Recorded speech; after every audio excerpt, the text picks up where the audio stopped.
बिस्मिल्लाहिर्रहमानिर्रहीम, अस्सलाम वालेकुम। लाइव डॉक्टर शाहिद मसूद के साथ मैं हूं सुमेरा सलीम और वीडियो लिंक पे हमारे साथ मौजूद है डॉक्टर शाहिद मसूद। नाज़रीन, आज जो है पीटीआई की जानिब से MWM और सुन्नी इत्तेहाद कौंसिल से जो है मामलात का कहा गया है कि आपस में इत्तेहाद करेंगे और आज़ाद उम्मीदवार जो हैं दोनों सियासी जमातों में शमूलियत भी इख्तियार करेंगे। जबकि हुकूमत साजी के लिए नून लीग और PP का अहम इजलास हुआ है। दोनों जमातों में आज मामलात तय होने के इम्कानात भी है। जबकि हुकूमत साजी के हवाले से आज जो था इंतखाबात का अदम करार देने के हवाले से सुप्रीम कोर्ट में आज केस की समाअत हुई और दरख्वास्त गुजार जो है अदालत में पेश नहीं हुआ था, जिस पर चीफ जस्टिस ने बरहमी का इजहार किया था। इसके अलावा भी दीगर मौज़ूआत पर आज हम गुफ्तगू करेंगे। वीडियो लिंक पे हमारे साथ मौजूद हैं डॉक्टर शाहिद मसूद। अस्सलाम वालेकुम डॉक्टर साहब। डॉक्टर साहब, आज जो है पीटीआई ने MWM और सुन्नी इत्तेहाद कौंसिल से इत्तेहाद का ऐलान कर दिया है और कहा है कि पीटीआई के आज़ाद उम्मीदवार दोनों जमातों में शमूलियत इख्तियार करें। क्या कहेंगे? देखिए, ये तो वो अभी 7 से 8 और 8 से 9 और 10 से 11 वाली खबरें चल रही हैं, लेकिन बड़ी अहम है क्योंकि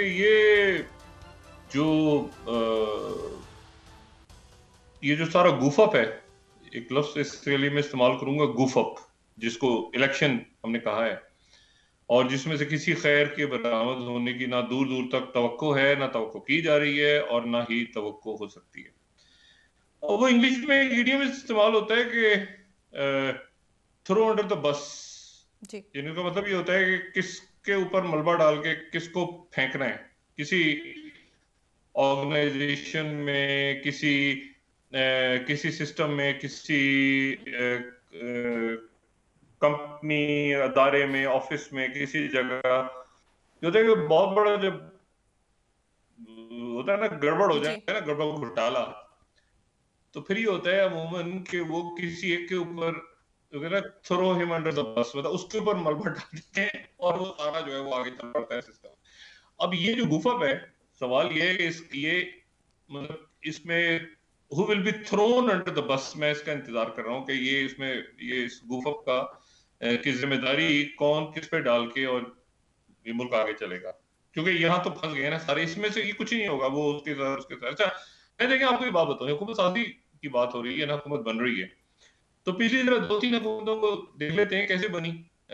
1999 में तो जाहिर है कि हम कहीं से भी शुरू करते हैं, चले हम 97 की ले लेते हैं गवर्नमेंट। बेनजीर भुट्टो साहबा की गवर्नमेंट गई, उससे पहले जाहिर बेनजीर भुट्टो साहबा की गवर्नमेंट जो बनी थी 1993 में, तो उससे पहले मोइन कुरैशी साहब आ गए थे और काकड़ फार्मूला हमारे सामने था। दोनों नवाज शरीफ साहब भी गए थे और गुलाम ईसा खान साहब भी गए थे। That is what Kakar formula is. और फिर मुल्क आगे चल पड़ा था। वसीम सज्जाद साहब ने सदारत संभाल ली थी और मोइन कुरैशी साहब ने इलेक्शन करवा लिया था, जिसको हर पार्टी ने मंजूर किया था। और मोइन कुरैशी साहब के नाम पर भी सारी पार्टियां बतौर केयर टेकर, आप जो मर्जी कहें, मोइन कुरैशी साहब गालिबन सबसे हमारी तारीख में यानी ऐसे केयर टेकर थे वो जिन पे सब ने एतमाद किया था। और शायद हमारी उनकी तारीख की सबसे बेहतरीन जो यानी और भी बहुत सारे जबरदस्त आर्मी चीफ गुजरे, लेकिन वहीद काकड़ साहब का नाम इसलिए दिन में रहेगा कि उनको बेनजीर भुट्टो साहब ने जब कहा कि आप आगे एक्सटेंशन ने, तो उन्होंने इनकार किया। 12 मुल्क आगे चल पड़ा। अच्छा, उसके बाद बेनजीर भुट्टो साहब की हुकूमत गिरी, साजिश के नतीजे में गिरी, और फिर उसके बाद एक केयर टेकर कैबिनेट आई और उसमें बेनजीर भुट्टो साहबा को उनका मैंडेट नहीं दिया गया। 17 सीटें दी गई और 17 सीटों के साथ बेनजीर भुट्टो साहबा जो है वो काबीना का हिस्सा बन गई। और सॉरी, हुकूमत का हिस्सा नहीं, सॉरी, पार्लियामेंट का हिस्सा बनी। और इलेक्शंस हो गए और मुल्क आगे चल पड़ा और ये मामला चलता रहा। 1999 में फिर जाहिर आगे मुशर्रफ साहब आ गए और फिर हुकूमतें जैसे बनी वो सब सामने सारा। अच्छा, उसके बाद हम आते हैं कि जब 2007 और 8 का इलेक्शन हो रहा है, तो उससे पहले जाहिर बेनजीर भुट्टो साहबा और मुशर्रफ साहब के दरमियान, दोनों शख्सियात दुनिया में नहीं है, अल्लाह ताला उन दोनों के दर्जात बुलंद फरमाए, उनकी जो कोताहियां खामियां हैं अल्लाह ताला उनको दरगुजर फरमाए। लेकिन ये हुआ कि दोनों के दरमियान जाहिर बातचीत शुरू हुई और उसमें यह था कि बातचीत अब हो रही है, तो गारंटर कौन है? तो गारंटर जाहिर है कि अमेरिका था। एक तरफ से अमेरिका गारंटर था, लेकिन अमेरिका में भी स्टैब्लिशमेंट स्प्लिट हो गई थी। अमेरिका में स्टैब्लिशमेंट इस तरह से स्प्लिट हो गई थी कि जो हमने सुना या पढ़ा या अपने मीडिया के लोगों से बात हुई, किताबें भी लिखी गई इस पे, और उनमें से एक किताब जो लिखी गई, तो वो मेरे बहुत पर्सनल जाती दोस्त भी हैं अमेरिका में, नाम मैं नहीं लेना चाह रहा, लेकिन उनके जो किताब है उसमें काफी डिटेल है इसके ऊपर। सही। और हमने खुद भी रिपोर्ट किया, तो उसमें ये था कि गारंटर जाहिर है कि स्प्लिट आ गया था दरमियान में। उस वक्त पाकिस्तान को स्टेट डिपार्टमेंट भी देख रहा था, लेकिन स्टेट डिपार्टमेंट ज्यादा व्हाइट हाउस देख रहा था, और व्हाइट हाउस में भी डिक चेनी देख रहे थे पाकिस्तान के मामला को, और डिपार्टमेंट ऑफ डिफेंस देख रहा था, और जॉन नेग्रोपोंटे जो है उस वक्त वो बहुत फाल थे पाकिस्तान की हुकूमत साजी में।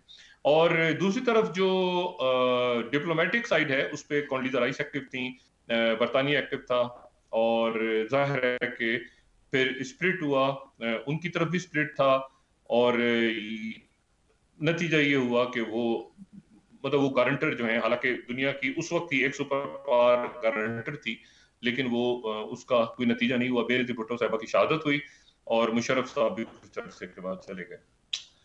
अच्छा, अब उसमें फिर हम आ जाते हैं, अच्छा कुछ अरसे के बाद जो है वो फिर दोबारा एक मुशर्रफ साहब और जरदारी साहब के दरमियान एक मुआहदा हुआ। अच्छा, उस मुआहदे में, लेकिन अब जो मुआहदा हुआ जो भूरबन का मुआहदा हुआ, ठीक है, जिसमें जरदारी साहब जाहिर है कि मुशर्रफ कहीं नवाज शरीफ साहब के ज़हन में था कि वो सदर बनेंगे, सही। क्योंकि जरदारी साहब वजारत उज़्मा ले गए थे, और उस वजारत उज़्मा के जो कैंडिडेट्स थे, 3 कैंडिडेट्स थे उस वक्त, शाह महमूद कुरैशी साहब, मखदूम अमीन फ़हीम साहब, अल्लाह ताला उनकी मग़फ़िरत फरमाए, और यूसुफ रजा गिलानी साहब। और न्यूज़ मैंने ब्रेक की थी कि वहीं पे, और पेपर भी उस वक्त गिलानी साहब का किया था साथ ही, और उसमें यह था कि जरदारी साहब ने यूसुफ रजा गिलानी साहब को वजारत उज़्मा के तौर पे नॉमिनेट कर दिया था। मखदूम अमीन फ़हीम भी नहीं हुए थे, और शाह महमूद कुरैशी साहब भी नहीं हुए थे, लेकिन ये 3 शख्सियत थी पीपल्स पार्टी की तरफ से। लेकिन उसमें एक और फिर यूसुफ रजा गिलानी साहब की एक काबीना बनी थी जिसमें मुस्लिम लीग नून भी थी, इसाक डार साहब भी थे, और ये सारी शख्सियत थी, और इन सबसे हलफ लिया था मुशर्रफ साहब ने। लेकिन इशू ये है कि यहां तक तो मामला हो गया था तय, लेकिन शायद नवाज शरीफ साहब के ज़हन में हो कि वजारत उज़्मा तो ले लिए इन्होंने, तो सदारत आगे जो है जब मुशर्रफ साहब जाएंगे तो मुशर्रफ साहब के पास सदारत मेरे पास आएगी। तो उस वक्त ये हुआ था कि लेकिन उसका कोई दरमियान में उसमें एस्टेब्लिशमेंट नहीं थी। ये ज़हन में रखें कि जब बेनज़ीर भुट्टो साहब और मुशर्रफ साहब के दरमियान मामला हो रहे थे, तो अमेरिका के तभी था, पाकिस्तान से कैनी साहब गए थे। कैनी साहब को दरमियान में DGISI के तौर पे वो मौजूद थे, और वो गारंटर। लेकिन जब वो खत्म हो गया सारा सिलसिला, और जब ये मामला इन दोनों शख्सियत के आपस में शुरू हुए, जो भूरबन में मामला हुए, और आपको तस्वीर भी याद होंगी, जरदारी साहब की मुलाकात, वही घूम घाम के हम दोबारा भूरबन और मरी के आसपास पहुंच गई है हुकूमत साजी। सही। उस वक्त ये हुआ कि जरदारी साहब के ज़हन में ये था कि सदर मैंने बनना है, और जरदारी साहब ने बड़ा अच्छा कार्ड खेला था, क्योंकि उन्होंने जो है वो जो पंजाब से वजीर आजम अनाउंस हो गया, तो सदर तो छोटे सूबे से आना था ना, ये दूसरे सूबे से आना था, मतलब एक जिसको कहते हैं कि एक बात जो शायद नवाज शरीफ साहब के ज़हन में नहीं थी उस वक्त। लेकिन ये है कि वो एक मुआहदा वगैरह साइन हो गया। मुआहदा साइन होने के बाद जरदारी साहब मेरे प्रोग्राम में आए, तशरीफ लाए, मेरे मुताबिक के नाम से मैं प्रोग्राम करता था जियो पे। तो जरदारी साहब ने कहा कि ये मुआहदा है, ये कोई कुरान और हदीस तो नहीं है। अच्छा, उसके ऊपर अभी हंगामा बपा हो गया, और रिजाइन कर गई मुस्लिम लीग नून काबीना से, और ये हुआ वो हुआ, लेकिन जरदारी साहब सदर बन गए। वहां पर गारंटर कौन था? गारंटर कोई भी नहीं था। और हमारे मुल्क के एक बड़े जो आप समझें कि कारोबारी शख्सियत भी हैं, और अगर वो इसकी तजदीद करना चाहें तो तजदीद कर सकते हैं। लेकिन ये जो मुआहदा हुआ था जरदारी साहब का, और जो जिसकी वजह से टूट गया, क्योंकि गारंटर जो है वो तो जाहिर है कि दोनों तरफ उनकी थे मामला, दोस्तियां भी थी, और वो उनका सुख भी था, वो मलिक रियाज साहब थे।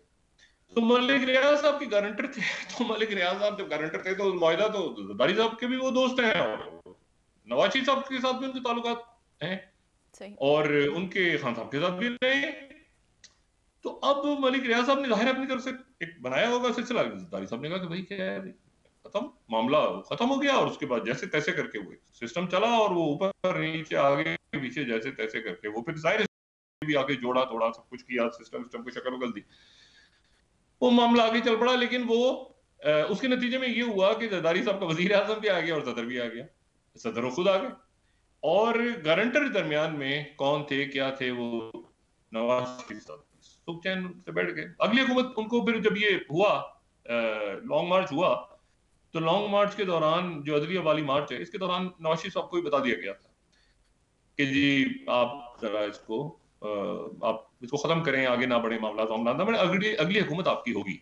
सही। ठीक है, जी। मैं इसकी ज्यादा डिटेल्स में नहीं जाना चाह रहा इस वक्त कि किसने कहा था, लेकिन उनको बता दिया गया था कि अगली हुकूमत आपकी होगी। अच्छा, और फिर उसके बाद जो है वो खैर बहरहाल मामला आगे चलता रहा। 2018 के इलेक्शन हुए, फिर दरमियान में धरने ये वो होता रहा, लेकिन चूंकि एक बात तय हो गई थी कि अगली हुकूमत आपकी होगी, तो वो चलती रही। वजीर आजम आए, नवाज शरीफ साहब चले गए, शायद खान अब्बासी आ गए सब। और उसके बाद 2018 का इलेक्शन हुआ, वो भी हमारे सामने है, और उसमें तो गारंटी की जरूरत नहीं थी, ज़ाहिर है पूरी एस्टैब्लिशमेंट ने सपोर्ट किया खान साहब को।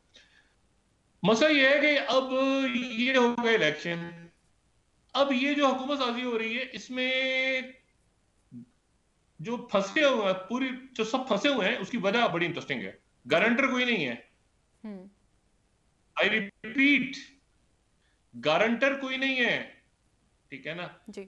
और मेरे बहुत करीबी बहुत अच्छे दोस्त हैं, मेरे भाइयों की तरह हैं, अगर वो गारंटर हैं, एक ज़ाहिर सूबे को वो देख भी रहे हैं इस वक्त, अगर वो गारंटर हैं तो मैं फिर मतलब इस आने वाली हुकूमत साजी पे मैं इन्ना लिल्लाह पढ़ सकता हूँ सिर्फ, अगर वो गारंटर है। कोई गारंटर नहीं है, ये फंसा हुआ है मामला, इसीलिए बस ये बात हो रही है कि आप तो जल्दी करें, आप आपस में बैठे हैं और हुकूमत जल्दी बनाए, और हुकूमत बनाए, बेहुकूमत बनाए ना, आपस में बैठे सियासतदान, और यहां मामला फंसा, जो फंसा हुआ है ना मामला, यहां फंसा हुआ है कि गारंटर कोई नहीं है।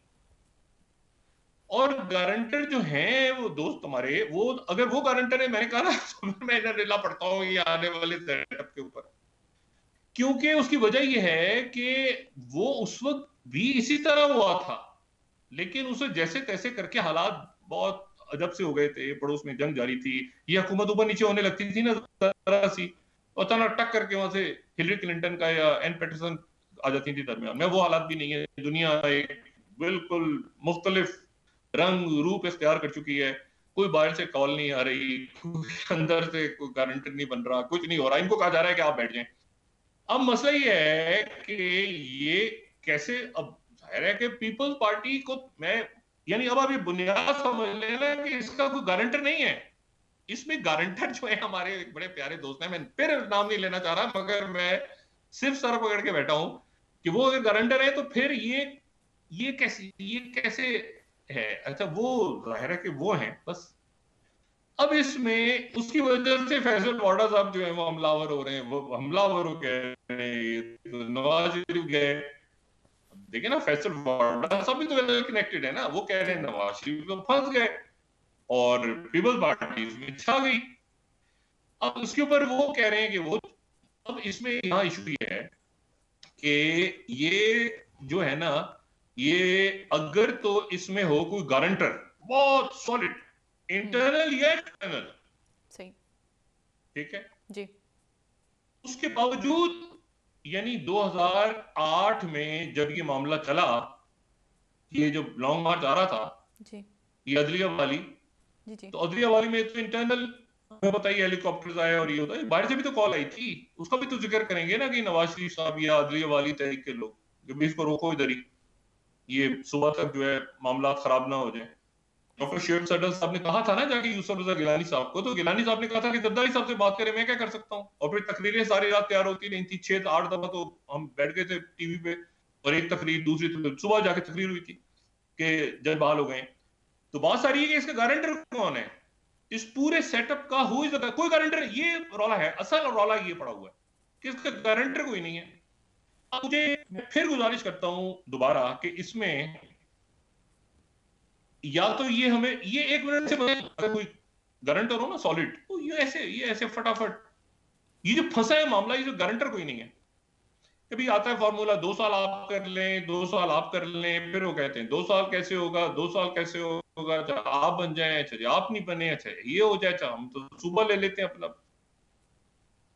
अब मसला ये है, ये पॉलिटिशियंस जो हैं ये आपस में बैठ के ये अगर तसव्वुर करें हम इस वक्त कि इनके दरमियान कोई गारंटर नहीं है और ये आपस में बैठ के कोई फार्मूला तैयार कर रहे हैं जो कि दुनिया भर में होता है, हमारे यहाँ नहीं होता, सही। हमारे यहाँ हो ही नहीं सकता। और हमारे यहाँ जब हुआ भी तो उसका भी यानी बिल्कुल, आप मुझे बताएं ना 2018 के इलेक्शन में भी तो एक गारंटर थे ना, तो क्या बना? जी। मुझे बताएं 2018 के इलेक्शन से क्या हुआ? 1.5 साल 2 साल 2.5 साल बाद तहलील हो गया, कोई कोई कोई चल ही नहीं पाया आगे से, खान साहब की हुकूमत गिर गई। उसी तरह से जो है वो नवाज शरीफ साहब आए 2014 में, तो जाहिर है कि कोई था ना, गारंटर थे, अजीब मामला हो गया। वो आए उधर से, अच्छा जो इलेक्शन में थे वो थोड़े दिनों के बाद वही धरना हो रहा था। जी। अब मसला ये है कि भाई ये यहां पर पहले तो ये बताएं कि ये शख्सियत क्या वाकई संजीदा है इसको, या हम संजीदा, या हम बेवकूफ हैं, या ये तो जाहिर है ही नहीं है। पहले तो गारंटर कौन है जो फंसे हुए हैं आप? हमसे कहा जा रहा है इतना करो, हमसे कहा जा रहा है ये करो, कौन कह रहा है आपसे? जरा नाम बताएं। कोई नहीं कह रहा आपसे, आपसे तो कहा जा रहा है कि आप हुकूमत बनाएं। और आपसे अगर कोई शख्सियत कह रही है तो वो तो दोस्त है, हमारे भाई हैं भाई, इसमें कौन यानी जो जो सिविलियन शख्सियत है, क्या मैं तो बड़ा हैरान हुआ बात सुन के। मेरी बात हुई मुस्लिम लीग नून के लोगों से भी और पीपल, मैंने कहा यार आपने मुल्क चलाने का, आप जीते, आप कोई फार्मूला बना लें। कभी तो पीटीआई पीपल्स पार्टी से मिल रही है, पीपल्स पार्टी पीटीआई से राब्ता, फिर वो खबर गलत है, फिर उनका उससे हो रहा है, उनका उससे हो रहा है, उनकी, इसका मतलब है कि इसमें बिल्कुल फ्री फॉर ऑल छोड़ दी, इस तरह हुकूमतें बनती हैं। और ये मुझे ये बताएं जरा, मैं फिर, क्योंकि नवाज शरीफ साहब की हुकूमत आ रही है ना, जी। नवाज शरीफ साहब अब जो मर्जी कहे, नवाज शरीफ साहब ये ऐसे वो इत्तेहादी मखलूत फलाना ढिमाक, मुस्लिम लीग नून की हुकूमत आ रही, मुस्लिम लीग नून नवाज शरीफ साहब को वोट पे। अब नवाज शरीफ साहब इसमें कहां हैं? अब ये बात इंपॉर्टेंट है कि नवाज शरीफ साहब इसमें कहां हैं। और ज्यादा देर तक नवाज शरीफ साहब खामोश नहीं रहेंगे, ये मैं आपको बता दूं, ना रहेंगे ना उनको हालात खामोश रहने देंगे। अभी तक तो हम गुजारिश कर रहे हैं, इल्तिजा कर रहे हैं, पूछ रहे हैं उनसे कि मियां साहब क्या पॉलिसी है आपकी, क्या ये आपके आने से पहले डिसाइड हो गया था, क्या ये डिसाइड हो गया था कि आप आएंगे और आपको सिर्फ आपका वोट जाहिर होगा और उसके ऊपर शहबाज शरीफ साहब भी बनेंगे? तो ये तो बहुत ही घाटे का सौदा है। ये तो शायद खान अब्बासी जो बात कर रहे हैं कि मैं कभी सोच भी नहीं सकता था ताली साहब, वो इसलिए बोल रहे हैं कि जवाब नहीं आ रहा, और जवाब का जवाब नहीं है। मियां साहब ये बताएंगे कि ये क्या आखिर क्या ऐसा मामला था। मियां साहब अहल भी हैं, मियां साहब की मुकदमात का भी इशूज रिजॉल्व हुए, सब हुआ उनके साथ ज्यादतियां हुई।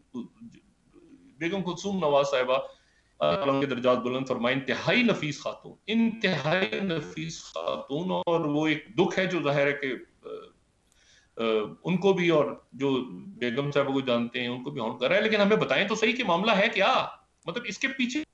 ठीक है वो ये रियासत का मामला है, ये मुल्क के खुदादाद में एक तमाशा लगा हुआ है इस वक्त कि भाई एक मुज़ाकरात हो रहे हैं, दूसरे हो रहे हैं। अच्छा आप ही कभी वजारतें, अच्छा ऐसा करो कि तुम 6 नहीं तुम 8 वजीर ले लो, हमें उसके बदले में तुम ऐसा करो कि यार ये मजाक, ये कोई मजाक हो रहा है? ये कोई, आप घरों में, ये आपको पता है ये इंतहाई मोजस और इंतहाई जिम्मेदार पेशा होता है चौकीदार। ये आपके जो घरों में जो खाना पकाने वाले, और ये हमारे जो हमारे हमसे बेहतर लोग होते हैं और इतने जी। वो जबरदस्त, उनके ऊपर जो ट्रस्ट और वो सारा होता है, वो उनको भी सोच विचार करके बहुत तरीके के साथ आप कंपनी के अंदर एम्प्लॉयज रखते हैं, आप कॉर्पोरेशन के अंदर, आप दुकानों में। कभी आपने सुना है इस तरह से 3,000 ऐसा हो कि डील हो गई, वो मरी में बैठ गए, अच्छा जी मुज़ाकरात होते गए, उसमें जी उन्होंने कहा तो 5 वजीर बन ले लो, अच्छा जी गवर्नर। ये मतलब ये को क्या मतलब है? ये टॉफियां बट रही हैं, मिठाइयां, बर्फियां, क्या है ये हुकूमत बन रही है? खारिजा पॉलिसी, माशी पॉलिसी, ये इसमें अगर कोई इनको कहा गया है कि आप बैठ जाएं, इनका तो एतमाद ही नहीं है एक दूसरे के ऊपर। एतमाद तो देख चुके हैं ना बुरबन में क्या हुआ था, उसको गारंटर कोई नहीं था। और जब गारंटर थे तो भी हालात ने, एक हालात होते हैं ना अपनी जगह, जी। जी। बदकिस्मत हालात थे। बेनजीर भुट्टो साहबा की शहादत भी हो गई और मुशर्रफ साहब के बावजूद। मैं अब इनसे ही पूछ रहा हूं कि या तो आप बिल्कुल मुल्क की खातिर एक दफा आप कहेंगे कि हमें कोई गारंटर नहीं चाहिए, और कोई हमें वजारतें भी नहीं चाहिए, कोई हमें गवर्नरशिप भी नहीं चाहिए, कोई हमें ये भाव ताव भी नहीं कराना, तो फिर तो हम ये कहेंगे जी ये वाह सुभान अल्लाह। अब वजारतें भी चाहिए, गवर्नरशिप भी, उधर उन्होंने वजीर आजम भी बनना है। अच्छा उन्होंने बनना तो कभी इशारा आता है पीपल्स पार्टी उनसे बना ले, उनसे कैसे बनाए, पीटीआई से। भाई मुझे अब ये बताएं, आज आपने देखा है सेनेट का हाल क्या हुआ था? सेनेट का हाल इसलिए हुआ था, साजिद सिंधरानी को घेरा हुआ था। राजा परवेज अशरफ जो हैं, जो स्पीकर होंगे अगले, उनसे 100 या 100 से ज्यादा अगर मखसूस नशिस्तें आ जाती हैं तहरीक इंसाफ के पास, पार्लियामेंट चलेगी? वो 100 अरकान पार्लियामेंट को चलने देंगे? मुझे बताएं आप। और शहबाज शरीफ, और मुझे बताएं जब ये हंगामा हो गए तो पीपल्स पार्टी के शहबाज शरीफ साहब को डिफेंड कर रही होगी पीछे बैठ के, बिलावल ने डिफेंड कर रहे होंगे जब ये निचकारी हो रही होगी। देखिए बात ये है कि इसका कोई सरपैर बैठे, ये बनाए और इसको जल्दी करें। और उस देखें कल का सिंध में एहतजाज हो रहा है जीटीए का जी, और बहुत बड़ा एहतजाज था। अब उसको जो है मतलब है कि ये आज 3 सीटें और इनकी निकल गई, इलेक्शन कमीशन भी उधर से उधर कम होती जा रही हैं। अच्छा ये जो इलेक्शन कमीशन ने आज जो डी नोटिफाई किया है पंजाब की, सॉरी इस्लामाबाद की सीटों को, इस फार्मूले को अप्लाई करें तो ये तो बेशुमार सीटें इसी फार्मूले के ऊपर जो है वो तहरीक इंसाफ को मिलती हैं, बिल्कुल एग्जैक्टली इस्लामाबाद के मुताबिक। कभी इलेक्शन कमीशन करता रहेगा अपने, लेकिन ये आपको इसको रोके नोटिफिकेशन, उन्होंने रोक दिया नोटिफिकेशन। वो 3 सीटें निकल गई हैं। तो सीटें जब तक इसके बेस पे, मैंने आपसे कहा ना कि बेशुमार इसी फैसले को बुनियाद बना के सिंध की आधा सिंध, पूरा सिंध की सीटें निकलती हैं, पंजाब की निकल जाएंगी का। मैं सिर्फ ये कह रहा हूं, मुझे एक फिर वही बात है, जरदारी साहब की बात नहीं हो रही, बात ये हो रही है कि ये शहबाज शरीफ साहब की हुकूमत बनने जा रही है। आखिर ऐसा क्या रौला है कि शहबाज शरीफ साहब इस हुकूमत को बना के ये तमाम ओहदे देने पे मजबूर हैं, मजबूर जी, ऑपोजिशन में भी नहीं बैठ, ऑपोजिशन में बिलावल साहब ने कहा है ना, मुझसे कहा गया कि तुम 2 साल ले लो, 3 साल ले लो। किसने कहा, कैसे कहा, किसने कहा? ये तो कहीं अगर ये कहा होता तो फिर तो होता, कहा नहीं जाता, करवाया जाता है। ये कहने वाले जो हैं वो कहते तो वो करवाते जी, वो तो नहीं है। तो ये हवा में घूम रही चीजें। देखिए ना, कहा थोड़ी जाता है कि जी बराए करम आप दे देंगे ना, भाई वो करवा दिया जाता है, वो फिर ऐसे खड़े होते हैं सारे। तो ये मामला ये है कि गारंटर कोई नहीं है, no one is guarantor. Guarantee के आपने सियासतदानों ने संभालना है, आप संभालें इसको, वरना मुल्क चलाना है। अब मसला ये फंसे हुए हैं सारे, ना इनको समझ में आ रहा है इलेक्शन कमीशन को क्या करेंगे। वो इलेक्शन कमीशन जो है वो एक तो मुझे नहीं पता मैं क्या कहूँ इलेक्शन कमीशन के बारे में, लेकिन बहरहाल इस्लामाबाद हाई कोर्ट और सुप्रीम कोर्ट की तरफ नजरें हैं लोगों। और हमारे कोई टीवी देखे ना देखे, कोई बात सुने ना सुने, लेकिन ये है कि बहरहाल ऐसी बात हो रही है। मैं भी टीवी नहीं देखता लेकिन ये पता सबको होता है जी। डॉक्टर साहब अच्छा कि पब्लिक पल्स बड़ी इंपॉर्टेंट होती है, परसेप्शन बड़ा इंपॉर्टेंट जी। अब सवाल बस मैं आप ब्रेक लें, मैं सिर्फ आपको ये बता रहा हूँ कि जल्द से जल्द आए, हुकूमत अनाउंस करें, और हुकूमत अनाउंस करने से पहले ये ध्यान में रखें हम भी और पब्लिक भी, गारंटर कोई नहीं सही, क्योंकि गारंटर कोई नहीं है इसलिए मामला फंस गया। तो जी, वरना इस तरह फैसले नहीं आ रहे होते कि 3 सीटें कम हो गई, 4 सीटें उधर उड़ गई, 5 सीटें इधर चली गई, 6 सीटें अचानक उधर हो गई, उधर से अली अमीन गंडापुर प्रोटोकॉल लेके पहुंच रहे हैं। अलियां सबको देते हैं, जो करना है, जो ग्राउंड रियलिटी है वो तो है ना भाई, वो तो पीटीआई आगे आ गई है। अब इसको मियां साहब क्लैरिफाई करेंगे, बुरा भला कहने के बजाय। अपने जो नीचे उनके हमारे जोमा है वो नाराज है, गुस्से में, और मैंने उनको गुस्से में होना भी चाहिए, जो कुछ हुआ है उनके साथ, वो हमारे पर गुस्सा होता है मीडिया पे, हमारे साथियों पे, लेकिन वो इस बात का जवाब दें कि ये जो सौदा है ये किसने इसमें कौन है गारंटर? गारंटर जो है ना वो नहीं, कोई गारंटर नहीं है इस सिस्टम का, और इसीलिए ये सारे फंस गए हैं। ये अब उसके बाद बात करें। नाज़रीन वापस आते हैं एक छोटे से ब्रेक के बाद।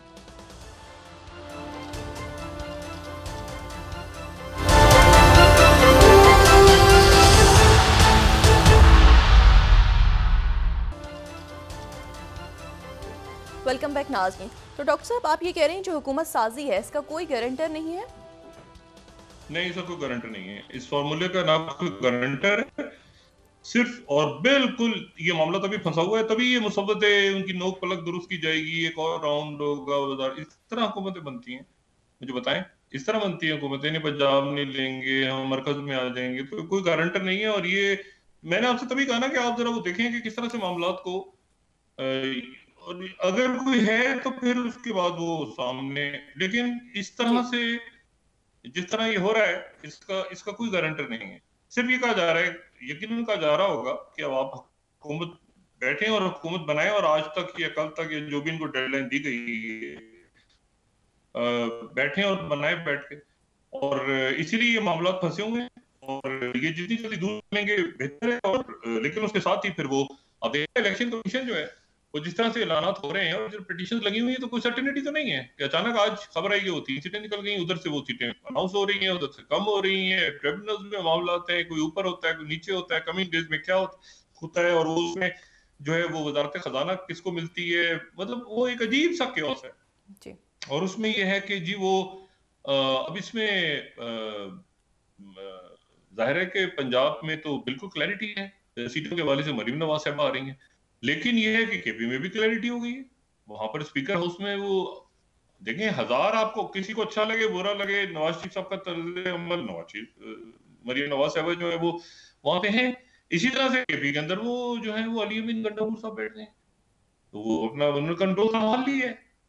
तो वो अब वहां से उनकी वो प्रोटोकॉल में आएंगे, इधर से ये प्रोटोकॉल में जाएंगे, उधर से वो वहां पर असेंबली के अंदर। आज सेनेट का इजलास चलाना मुश्किल हो गया था सादिक जलानी साहब के लिए, बड़ा मुश्किल हो गया था, शरीफ आदमी है।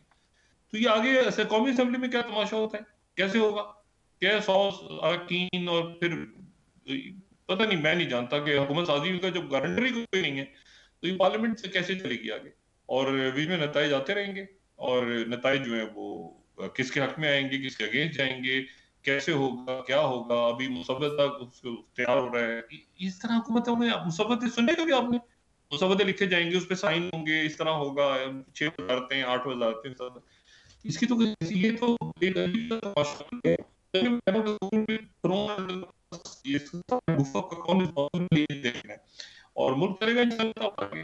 2-3 चीजें इसमें बातें इसमें, और ये बड़ा इंपॉर्टेंट हफ्ता शुरू हो गया आलमी सतह के ऊपर, बड़ा प्रेशर जो है म्यूनिख कॉन्फ्रेंस खत्म हुई, और सही मायूसी के साथ खत्म हुई म्यूनिख सिक्योरिटी कॉन्फ्रेंस, क्योंकि ना तो यूक्रेन की जंग किसी हतमी नतीजे तक पहुंच रही है, और ना ही गजा का मामला भी फौरी तौर पे सामने हल होता नजर आ रहा है। बल्कि आज इसराइल ने, उनको पता है इस बात का, नेतन्याहू को, कि एकदम से अभी दबाव आएगा कि भाई कायरो का डायलॉग जो है दोबारा शुरू किया जाए।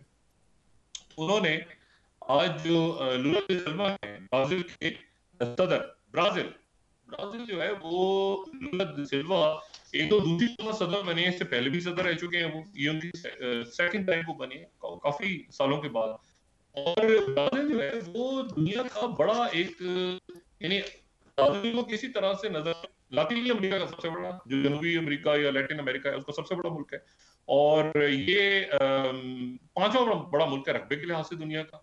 ब्राजील कॉफी सबसे ज्यादा वहां पैदा होती है, और आबादी के लिहाज से 7वां। अमेरिका का नॉन नेटो मेजर अलाय है ब्राजील, और साथ ही ब्रिक्स का भी रुकन है। ग्लोबल साउथ को बहुत हद तक कह सकते हैं रिप्रेजेंट करता है, उसको लीड करता है। ब्राजील बड़ा तगड़ा मुल्क है। तो ब्राजील जो है वो G20 की सदारत है इस साल उनके पास। तो ब्राजील के सदर को इन्होंने पर्सोना नॉन ग्रेटा दे दी है। पर्सोना नॉन ग्रेटा यानी सही नापसंदीदा शख्स। पर्सोना नॉन ग्रेटा यानी ब्राजील के सदर को इसराइल ने करार दे दी है, ला नहीं सकते।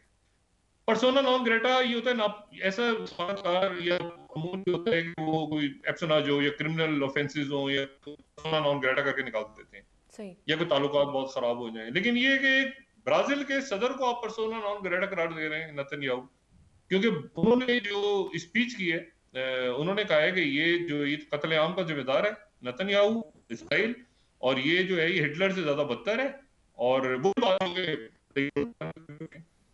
सही तो ये जो है ये नेतन्याहू साहब ने उनको, ब्राजील के सदर को पर्सोना नॉन ग्रेटा करार दे दिया। और उसके साथ ही आज हैग में, जो हेग में दोबारा आलमी अदालत इंसाफ, उसकी 6 रोजा कार्रवाई शुरू हो गई। ये वो कार्रवाई नहीं है जनूबी अफ्रीका वाली थी, अलग है।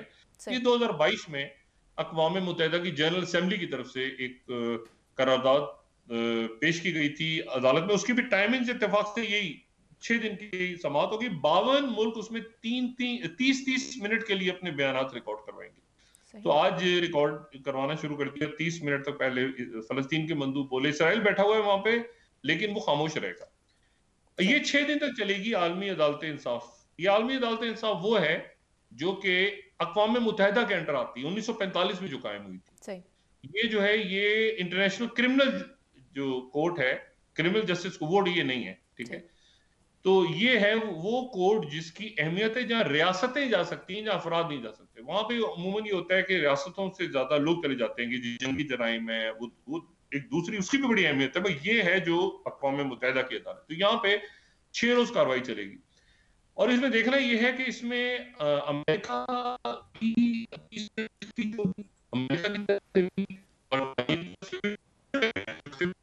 दो मुल्क बिल्कुल साथ खड़े हैं, वो भी जो अगेंस्ट खड़े हैं वो भी बोलेंगे और बाकी दुनिया के मुल्क 52 मुल्क बोलेंगे उसमें, या 50 मुल्क। ये प्रेशर साथ बिल्ट हो रहा है।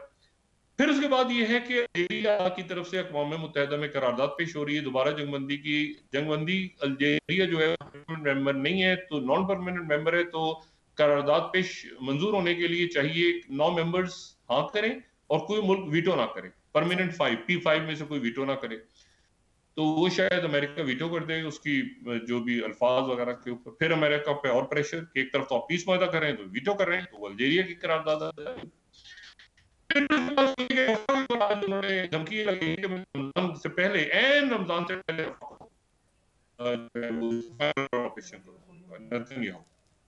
और ये वो बात है कि जो दुनिया चाह रही है कि उससे पहले ये मुआहदा साइन हो जाए, जंगबंदी हो जाए और ये अमन फौज वहां पे उतरे और फिर दो रियासती हल की तरफ जाएं और अमन सुकून चैन की तरफ दुनिया बढ़े। तो उन्होंने कहा कि मैं तो रमजान में इंतजाम करूंगा।